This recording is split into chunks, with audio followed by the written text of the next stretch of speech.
build a huge one. And we're gonna make Mexico pay for it.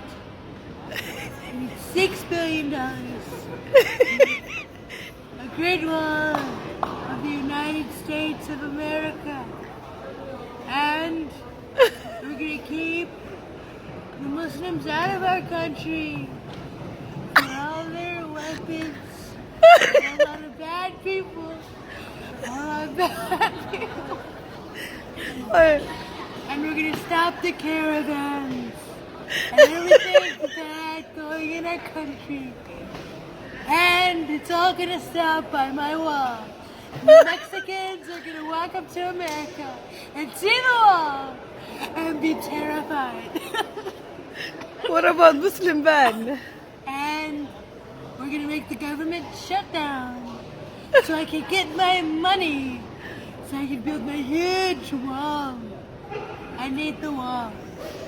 Thank you, Donald Trump out.